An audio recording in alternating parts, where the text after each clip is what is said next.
नमस्कार। इतिहास के इस लेक्चर में आपका स्वागत है और आज हम बात करने जा रहे हैं मध्यकाल की। साथियों, अब तक हम प्राचीन इतिहास में हम पूरे मध्यकाल तक पढ़ चुके थे। इसके अलावा हम दक्षिण भारत को भी पढ़ चुके हैं। दक्षिण भारत में किस तरीके से राजवंश हुए हैं, किस तरीके से यहाँ पे शासन किया गया, किस तरीके से यहाँ पे चीजें हुई, हम इस सबको पढ़ चुके हैं। अब हम दिल्ली सल्तनत को पढ़ेंगे और जानेंगे आखिर क्या रहा दिल्ली सल्तनत में खास और कैसे हुआ इन्वेजन, कैसे इस्लामिक आक्रमणकारी भारत देश में आए और यहाँ पे उन्होंने सत्ता स्थापित की अपनी। हम इन सभी बातों को पढ़ेंगे और अपने प्रश्नों का विश्लेषण भी करेंगे, कहाँ से आपके प्रश्न बन सकते हैं। तो दिल्ली सल्तनत की अगर हम टाइम पीरियड की बात करें, हम इसको दिल्ली सल्तनत और मुगल काल दोनों अलग अलग चीजें हैं, आप याद रखिएगा। ये दिल्ली सल्तनत की हम बात कर रहे हैं और हम जब मुगल आ जाएंगे बाबर से हम मुगल काल की बात करेंगे। ये दोनों अलग अलग पीरियड हैं। जो मुस्लिम शासक थे उनके हमने साम्राज्य काल को दो भागों में विभाजित कर दिया है, दिल्ली सल्तनत और मुगल काल। तो दिल्ली सल्तनत का टाइम पीरियड की अगर हम बात करें तो 1506 से लेकर 1526 तक होता है। 1526 ही क्यों होता है? ये इसलिए क्योंकि 1526 में आप देखेंगे प्रथम पानीपत का युद्ध हो जाएगा। पानीपत का प्रथम युद्ध हो जाएगा, 15 बाबर के द्वारा इब्राहिम लोदी को हरा दिया जाएगा। तो इसलिए ये आपको 1526 इंपॉर्टेंट डेट है और 1206 से शुरुआत होती है दिल्ली सल्तनत की, क्योंकि आप जानते हैं 1191 में मोहम्मद गौरी और पृथ्वीराज चौहान के बीच में तराइन का युद्ध हुआ था, प्रथम युद्ध। इसमें हार गया था गौरी और 1192 में फिर से तराइन के द्वितीय युद्ध में पृथ्वीराज चौहान की पराजय हुई थी। पृथ्वीराज तृतीय भी बोला जाता है इसको। इसकी पराजय हो गई थी। इसके बाद में भारत में मुस्लिम शक्तियां आ गई थी और कुतुबुद्दीन ऐबक ऐसे में आगे आता है और भारत में शासन करना शुरू करता है। तो आखिरकार 1206 से शुरुआत करता है वो अपने साम्राज्य की। इसको मामूलक वंश भी बोला जाता है। जो कुतुबुद्दीन ऐबक शुरुआत करता है तो इसको ममलूक या फिर इसको गुलाम वंश भी बोला जाता है, गुलाम वंश, क्योंकि ये गुलाम हुआ करता था। तो आप देखेंगे जो कुतुबुद्दीन था ये मोहम्मद गौरी का गुलाम हुआ करता था, इसलिए इसको ममलूक या गुलाम वंश भी बोला जाता है। ठीक है, तो ये आप इसका याद रखिएगा। दिल्ली सल्तनत का एक टाइम पीरियड। तो आइए अब बात करते हैं कुछ बेसिक। तो देखिए साथियों, तुर्की आक्रमणकारियों के पश्चात भारत में दिल्ली सल्तनत की स्थापना हुई। तुर्की आक्रमणकारियों के बाद भारत में दिल्ली सल्तनत की स्थापना हुई, जिसके अंतर्गत अलग अलग शासकों ने शासन संभाला था। इस क्रम में सर्वप्रथम कुतुबुद्दीन ऐबक, एक सेकंड रुकिएगा, कुतुबुद्दीन ऐबक का नाम आता है, जिसे ममलूक वंश की नींव रखी थी।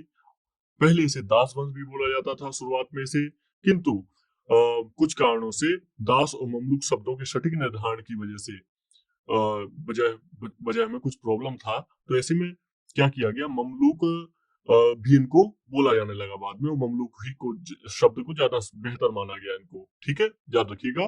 कुछ इतिहासकारों ने इस वंश को इलवरी वंश की भी संज्ञा दी है, तो याद रखिएगा ये भी एक नाम इसके लिए मिलता है। इसको इलवरी वंश की भी संज्ञा दी है। ठीक है, इलवरी वंश की भी संज्ञा दी है कुछ इतिहासकारों ने। तो चलिए शुरू करते हैं। क्यों इलवरी वंश की संज्ञा दी है, लेकिन एक चीज याद रखिए, कुतुबुद्दीन ऐबक इलवरी तुर्क नहीं था, ये तुर्कों की एक्चुअली शाखा है एक इलवरी। तो इसलिए ये कुतुबुद्दीन ऐबक नहीं था, लेकिन फिर भी इनको संज्ञा दी जाती है इलवरी वंश की। ठीक है, आगे बात करते हैं। आइए कुतुबुद्दीन ऐबक पर बात करते हैं। स्लेव्ड या गुलाम डायनेस्टी या ममलूक वंश। तो ये हमारा कब से कब तक शुरू होता है? ये हम कुतुबुद्दीन ऐबक को कुल मिला के ये 1206 से 1206 से 1290 तक होता है इनका साम्राज्य का काल। The slave dynasty rule from 1206 से 1290 तक इनका जो गुलाम ममलूक डायनेस्टी है इसका शासन होता है। इसमें कई सारे राजा आते हैं, आइए इनके बारे में बात करते हैं। पहले तो इसमें आता है कुतुबुद्दीन डायनेस्टी। इसको तीन पार्ट में हम डिवाइड कर सकते हैं। जो ममलूक वंश से गुलाम डायनेस्टी है, इसमें 1206 से 1211 तक हम कुतुबुद्दीन ऐबक के बारे में जानते हैं। ये इसका शासन हुआ करता था। हम जानते हैं इसने कुतुब मीनार का निर्माण करवाया था। कुतुब मीनार क्या है एक्चुअली में? जब मुस्लिम शासक विजेता बनते थे तो वो मीनार बनवाते थे, मीनार का निर्माण करवाते थे। तो एक तरीके का आर्किटेक्चर था जो इस्लामिक आर्किटेक्चर का उदाहरण है। तो कुतुब मीनार मीनार ये उनकी विजय का प्रतीक है, कुतुब मीनार। ठीक है, तो कुतुबुद्दीन ऐबक ने बनवाया था हालांकि। और ऐसा माना जाता है कि वहां पे जो कुतुब मीनार का जो परिसर है वहां पे बहुत सारे हिंदू मंदिर हुआ करते थे, उनको तोड़ा गया, फिर उसके आधार पे कुछ और मस्जिदें बनाई गई। तो ये सब भी एक अलग चीजें हैं। चलिए आगे बात करते हैं। फर्स्ट इलवरी डायनेस्टी। तो इलवरी में क्यों कौन कौन आ जाएगा? इसमें आ जाएगा इल्तुतमिश। क्योंकि क्या हुआ देखिए, कुतुबुद्दीन ऐबक राजा बना।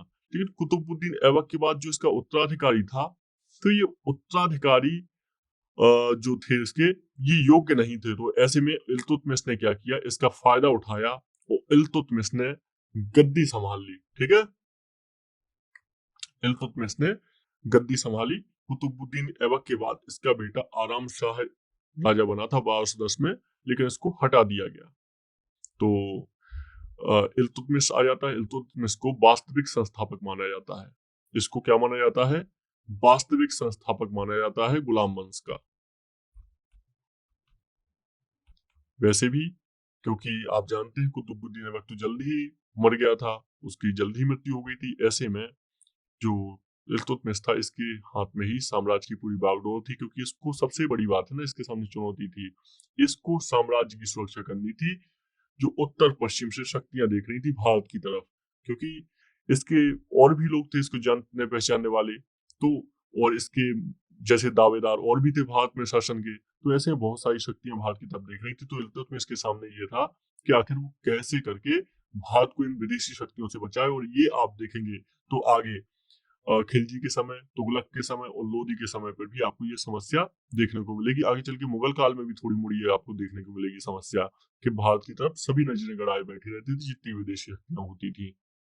तो इल्तुतमिश ने क्या किया था, पहले इसमें लाहौर राजधानी हो गई थी, दिल्ली को राजधानी बना दिया इल्तुतमिश ने। ये इसकी एक बात थी। इसको एक और गुलामों का गुलाम कहा जाता था। क्या कहा जाता था इसको? गुलामों का गुलाम कहा जाता था। ठीक है,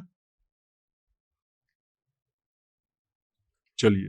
तो इसको दिल्ली सल्तनत का वास्तविक संस्थापक कहा जाता है क्योंकि ऐबक ने, उसके पुत्र ने लाहौर से सल्तनत को संभाला हुआ था। चलिए कुछ और बात करते हैं, बलवन की बात कर लेते हैं। तो बलवन ही बहुत ज्यादा इंपॉर्टेंट शासक है। इसके सामने कुछ कठिनाइयां भी थी। जैसे दिल्ली में अमीर हुआ करते थे, मतलब जो अमीर लोग, सरदार लोग हुआ करते थे, तो उनके सामने परेशानी थी। सब अपने आप को राजा बनाना चाहते थे, तो उनका दमन किया इसने, सरदारों का, अमीरों का दमन किया इसने। अमीरों को रोका कि आप आदेश मानेंगे, सत्ता का आदेश मानेंगे। इसने यलदोज का दमन किया। यलदोज कौन था? ये इल्तुतमिश का प्रतिद्वंदी था। जैसे कि हमने कहा था कि दिल्ली की तरफ और भी लोग नजरें गड़ाए हुए बैठे थे, तो ऐसे में एक यलदोज था। तो अ, यलदोज का इसने दमन किया।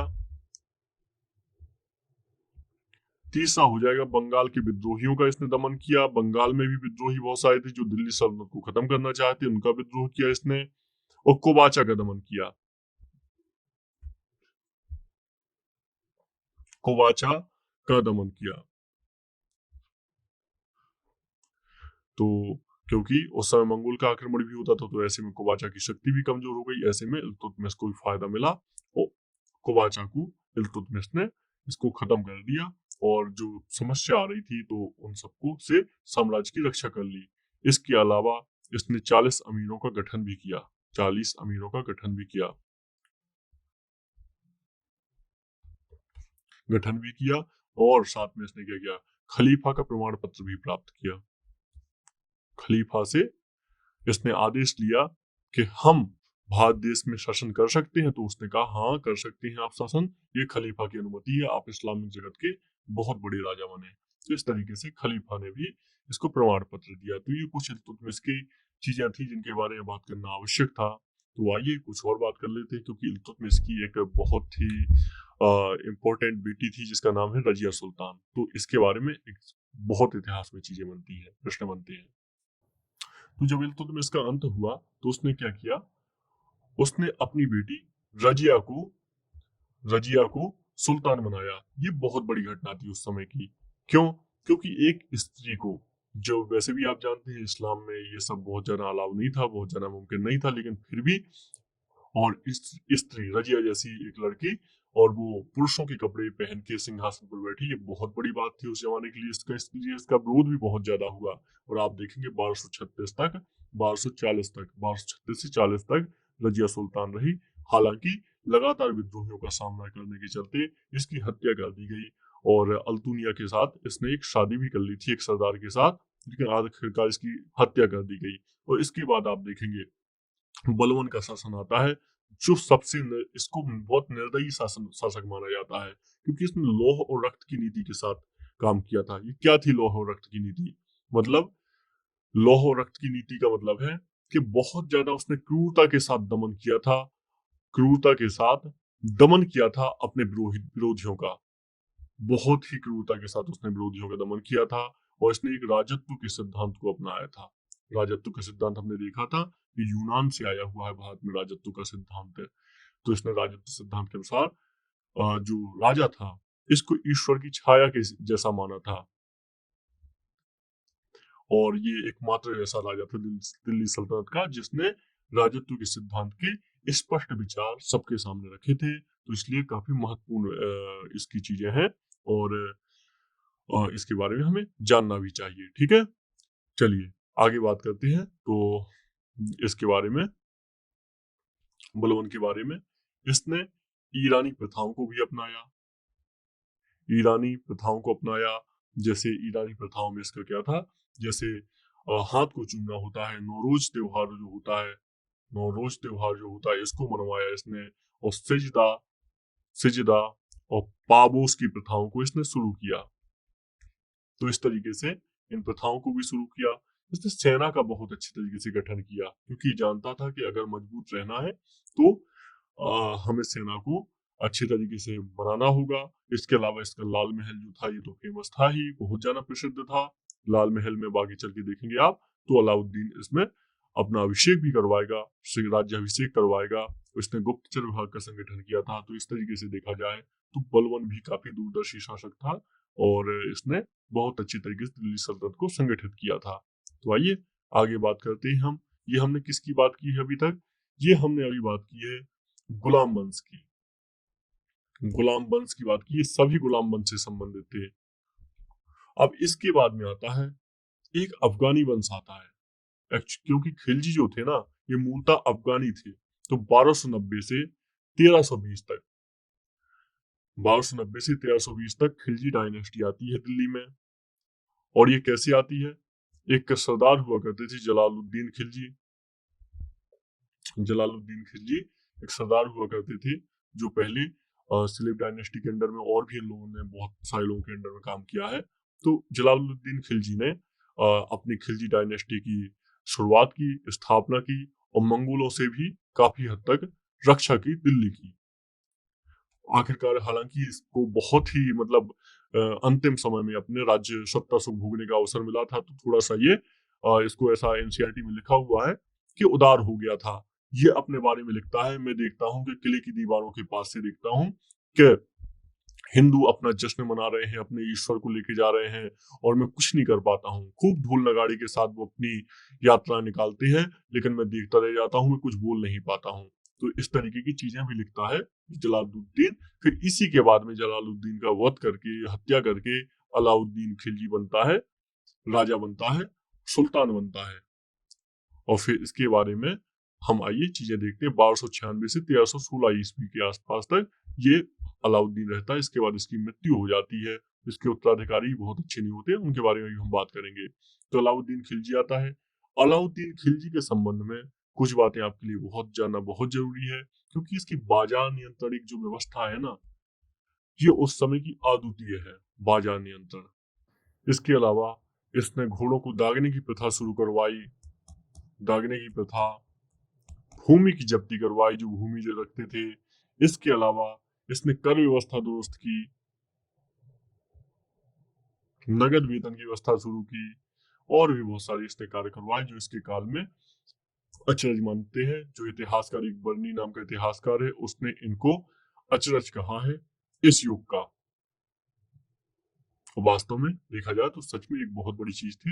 हालांकि अलाउद्दीन खिलजी के कुछ चीजें और आपको जाननी जरूरी है, इसके विजय अभियान जानने जरूरी है, क्योंकि इसने एक ये ऐसा शासक था जो आपको देखने को मिलेगा मौर्य काल, गुप्त काल के बाद लगभग इसने पूरे भारत पे कब्जा किया था, पूरे भारत को इसने जीत लिया था। समुद्रगुप्त के बाद मौर्य काल, समुद्रगुप्त और हर्षवर्धन को भी मान लें। हर्षवर्धन का तो वैसे छोटा साम्राज्य था, लेकिन फिर इसका साम्राज्य भी लगभग पूरे भारत में को इसने जीत लिया था, लगभग लगभग। तो ऐसे में आइए इसकी विजय को देख लेते हैं, क्योंकि यहाँ से प्रश्न बनते हैं। तो इसने सबसे पहले गुजरात पर आक्रमण किया, गुजरात पर आक्रमण किया, और ये इसका आक्रमण था 1298 से 99 के बीच में इसने आक्रमण किया।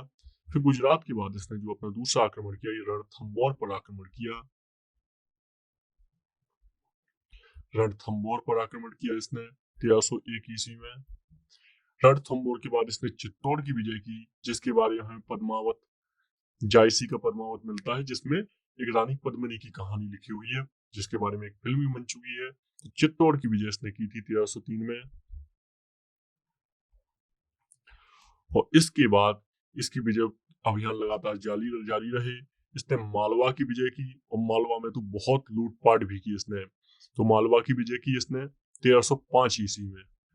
तो ये इस तरीके से इसका विजय अभियान था। इसके अलावा इसने दक्षिण भारत में भी विजय अभियान बहुत सारे किए, इनके बारे में भी जान लेते हैं। तो इसने मारवाड़ की विजय के बाद आइए दक्षिण भारत में कौन कौन से अभियान किए, इनके बारे में लिखते हैं हम। देवगिरी का आक्रमण किया इसने, देवगिरी पर आक्रमण किया, देवगिरी पर आक्रमण किया इसने 1307 से 1308 में। देवगिरी के बाद इसने आप देखें कि तेलंगाना, वारंगल को जीता। इसके सेनापति थे हालांकि तेलंगाना, वारंगल को जीत लिया। वारंगल का यहाँ पे एक राज्य हुआ करता था, तो वारंगल के राज्य को इसने जीत लिया था पूरी तरीके से। वारंगल, यहाँ से इसको कोहिनूर हीरा भी प्राप्त हुआ था। आपको पता हो कोहिनूर हीरा इसी को मिला था सबसे पहले। इसके बाद इसने पांड्य राज्य को जीत लिया। हम जब पांड्य राज्य के बारे में पढ़ रहे थे तो हमने कहा था हम आगे भी पांड्य राज्य को पढ़ेंगे। तो पांड्य राज्य को जीत लिया था इसने 1311। यहाँ पे सुंदर पांड्य नाम के एक राजा हुआ करते, दो भाई हुआ करते थे पांड्य भाई। फिर इनको गृह युद्ध का लाभ उठाया और इसने जीत लिया, पांड्य राज्य को भी जीत लिया। तो यहाँ पे काफूर मलिक, जो काफूर मलिक था वो इसका सेनापति हुआ करता था। ये इसने सारी चीजें जीती थी। और यहाँ पे एक लिंगेश्वर महादेव का मंदिर था, इसमें बहुत तोड़फोड़ मचाई थी। हालांकि फिर इसके बाद में देवगिरी का पुनः आक्रमण भी इसके बाद आता है। पुनः आक्रमण किया इसने देवगिरी पर 1313 ईस्वी में। और फिर इस तरीके से इसने लगभग पूरे भारत को विजय अभियान अपना जारी रखा और लगभग पूरे भारत में इसने कवर कर लिया, जीत लिया। ये आप देखिएगा, तो यहाँ से इसकी विजय अभियान शुरू होती दिल्ली से, गुजरात, राजस्थान जाता है, ये मालवा को कवर करता है। फिर इसके बाद ये इस तरफ से देवगिरी को कवर करता है, तेलंगाना को जीतते हुए पांड्य शासकों की मदुरई तक पहुंच जाता है। तो लगभग पूरे भारत को कवर कर लेता है। चलिए, तो हमने इसके बारे में, अलाउद्दीन के बारे में बहुत कुछ जाना। अलाउद्दीन के बारे में काफी सारी हमने चीजें जानी, और इसके बारे में कुछ और जान लेते हैं। तो इसके सैन्य सुधार भी इसने किए थे अपने काल में बहुत सारे। इनमें सैन्य सुधार में क्या था, इसने एक स्थायी सेना रखी। स्थायी सेना रखी, ये एक पहला ऐसा सुल्तान था जिसने स्थायी सेना की व्यवस्था की थी और हमेशा राजधानी में तैनात होती थी। क्यों ऐसा क्यों किया इसने? क्योंकि हम जानते हैं इस समय मंगोलों का बहुत ज्यादा प्रॉब्लम चल रहा था। मंगोल लगातार भारत की जो उत्तर पश्चिम सीमाएं हैं, यहाँ पे हर समय मंगोल लगभग घूमते रहते थे और लगातार आक्रमण करने के लिए तैयार रहते थे। तो ऐसे में अलाउद्दीन को एक बड़ी सेना की आवश्यकता थी ताकि मंगोलों से मुकाबला कर सके। हालांकि वो भारत में तो मुकाबला कर ही रहा था, लेकिन मंगोल उसके लिए सबसे बड़ी समस्या थे। न जलालुद्दीन इसका हल निकाल पाए, ना अलाउद्दीन निकाल पाए। तो आप देखेंगे तो मंगोल एक बहुत बड़ी समस्या थी, इसलिए उसने सैन्य सुधार किए।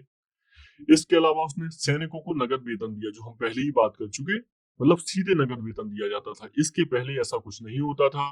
तो सेना को नगद वेतन की व्यवस्था शुरू की थी इसने।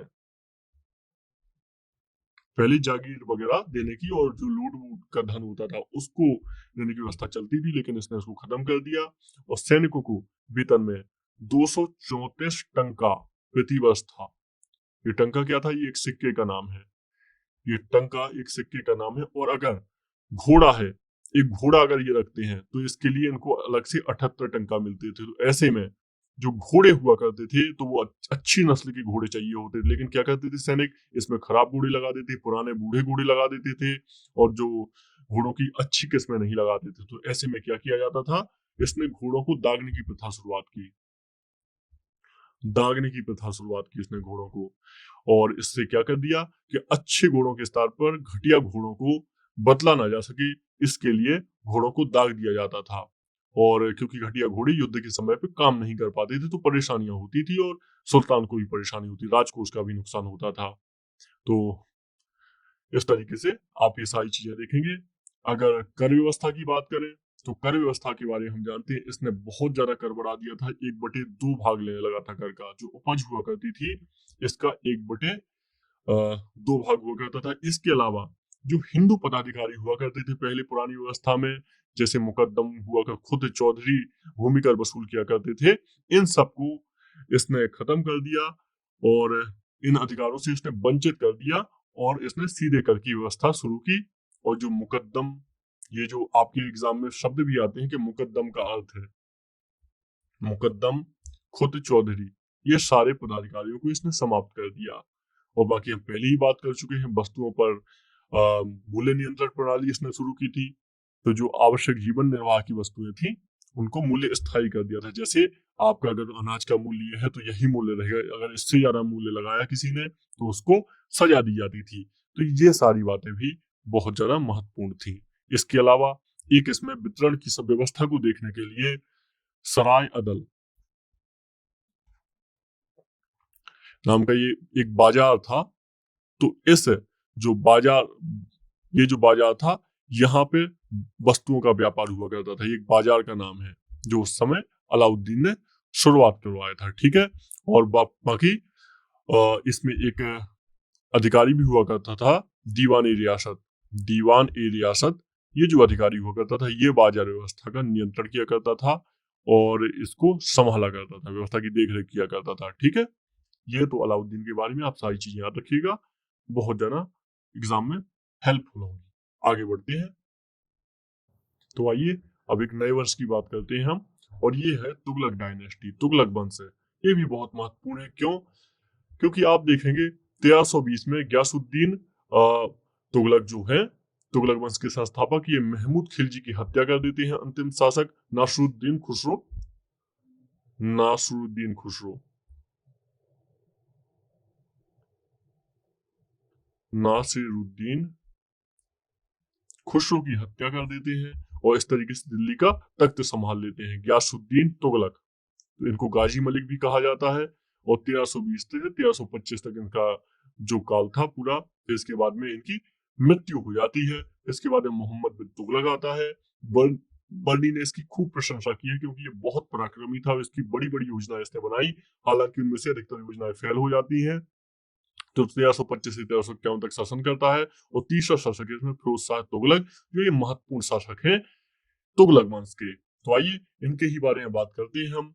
तो गयासुद्दीन तुगलक सत्ता संभालता है, ऐसे में कुछ साल वो सत्ता चलाता भी है। इसके बाद में उसकी मृत्यु हो जाती है। एक जो मोहम्मद बिन तुगलक है, एक उसके स्वागत में लकड़ी का एक महल टाइप का बनवाता है, कुछ ये मान लीजिए कुछ स्ट्रक्चर बनवाता है और ये स्ट्रक्चर उसी के ऊपर गिर जाता है, गयासुद्दीन तुगलक के ऊपर में, उसकी मृत्यु हो जाती है। तो इसके बाद में मोहम्मद बिन तुगलक शासक बनता है और ये लगातार साम्राज्य का विकास करता है। तो मोहम्मद बिन तुगलक की कुछ योजनाएं हैं, इसमें दुआब में कर वृद्धि करता है। दुआब हम जानते हैं, गंगा यमुना का दुआब की हम बात कर रहे हैं, जो हमने बात की थी पाल प्रतिहार और कन्नौज, राष्ट्रकूटों का जब कन्नौज को लेके संघर्ष हुआ था। तो ये वही है, वही क्षेत्र है गंगा यमुना का दुआब, जिसके लिए तब भी संघर्ष हुआ था और आज भी जिसके लिए पूरा उत्साह है और सारे राजा उत्साही रहे हैं, क्योंकि इससे कर ज्यादा आता था। ये इसमें जो जमीन हुआ करती थी काफी उपज अच्छी जमीन हुआ करती थी दुआब में। तो कर वृद्धि ये करता है। कर वृद्धि करता है। फिर इसके बाद में और इसके अलावा इसकी राजधानी परिवर्तन करता है। दिल्ली से देवगिरी राजधानी परिवर्तित करता है, ये राजधानी का परिवर्तन करता है। ये दिल्ली से देवगिरी ले जाता है, लेकिन देवगिरी में वहां पे दिल्ली को चलाना मुश्किल हो रहा था, तो वापस देवगिरी से फिर से दिल्ली लेके आता है। इसकी योजना बहुत ज्यादा सफल हो जाती है। इसके अलावा एक सांकेतिक मुद्रा का प्रचलन करता है। ये भी बहुत ज्यादा प्रसिद्ध है, सांकेतिक मुद्रा का चलन। तो ये भी अप्रचलित हो जाती है। बर्नी तो इसके बारे में लिखते हैं कि जो सुल्तान का किला था ना, सुल्तान का महल था, इसके सामने जो इस सांकेतिक मुद्रा जब वापस करने के लिए कहा, तो इसका एक बहुत बड़ा पहाड़ बन गया था सांकेतिक मुद्रा का, जब लोगों ने वापस करनी शुरू की, क्योंकि सांकेतिक मुद्रा से बहुत सारी समस्याएं आ गई थी। ये इसकी जो योजना थी ये पूरी तरह फेल हो गई थी, तो इसलिए योजना असफल हो गई थी। और इसका एक और है खुरासान, खुरासान पर आक्रमण।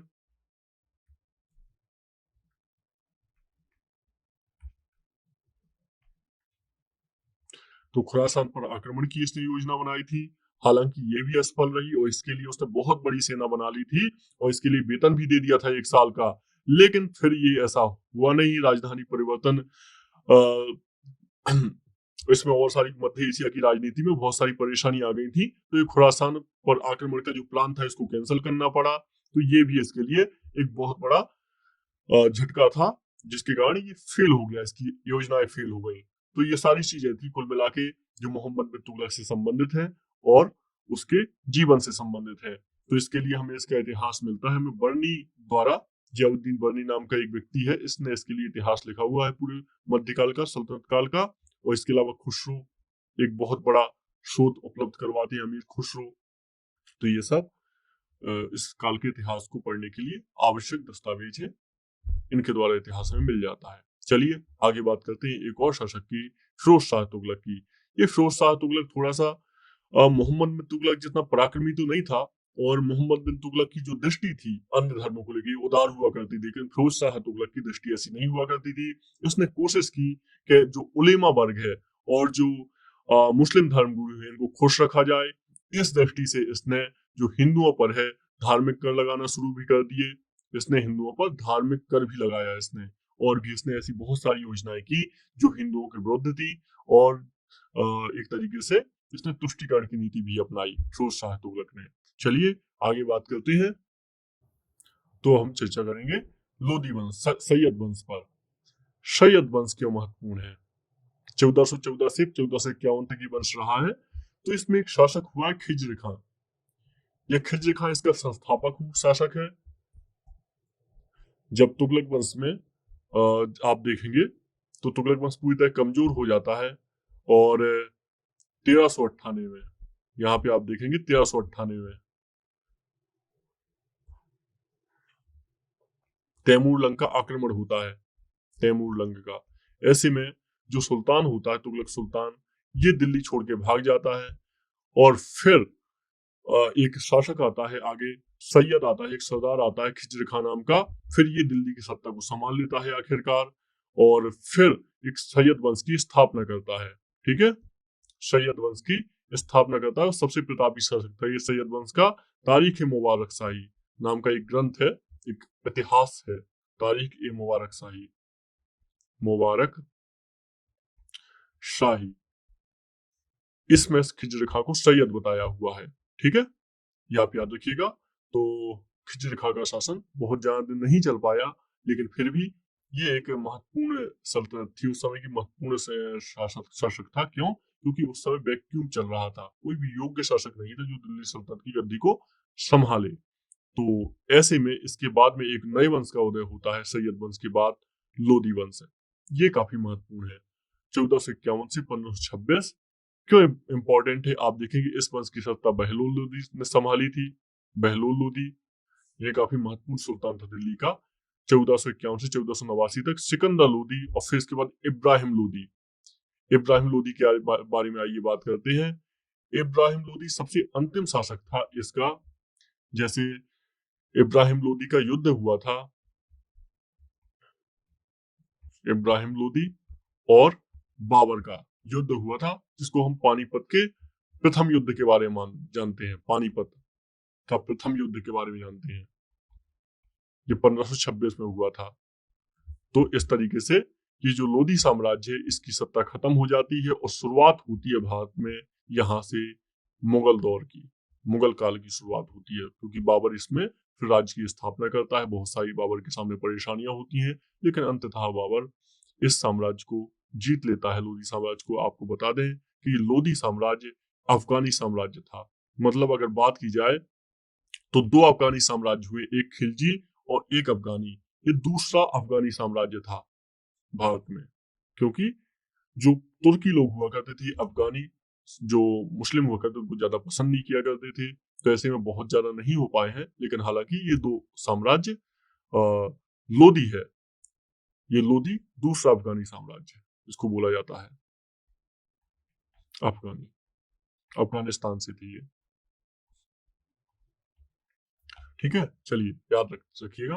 अब हम इनमें कल्चर सिंथेसिस देख लेते हैं कि कैसा क्या सल्तनत के पीरियड में भारत को क्या मिला और भारत ने क्या किया, और भारत के लिए इसकी जो बड़ी चीजें रही, जो बड़े फायदे रहे, वो क्या रहे। आइए उनके बारे में बात कर लेते हैं।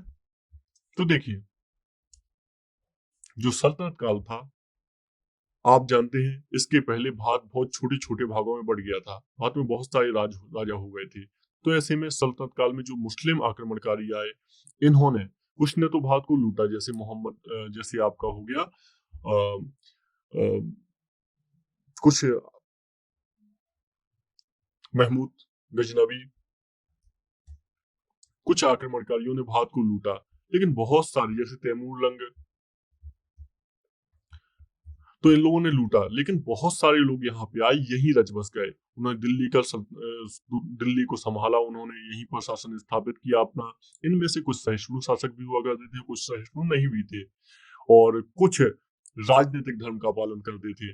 तो ऐसे में जो वैक्यूम क्रिएट हो गया था यहाँ पे राजनीतिक, इसको भरने का कार्य किया इस सल्तनत ने। इसके अलावा इसके जो योगदान था, आर्थिक योगदान था, आर्थिक योगदान, उसने जो कॉइन व्यवस्था थी, मुद्रा व्यवस्था, इनको अच्छी तरीके से संचालित किया, मुद्रा व्यवस्था को बदला। यहाँ पे हमको वास्तुकला के क्षेत्र में, वास्तुकला के क्षेत्र में मिश्रण देखने को मिलेगा। भारतीय जो हिंदू पद्धतियां थी और जो इस्लामिक पद्धतियां थी, इनका हमको मिश्रण देखने को मिलेगा। और यहीं पर हम देखेंगे आगे चल के, जिसकी हम बात करते हैं गंगा जमुनी तहजीब, तो गंगा जमुनी तहजीब भी आगे चल के विकास हमको देखने को मिलेगा। तो ये हमारे सल्तनत काल से प्राप्त होता है।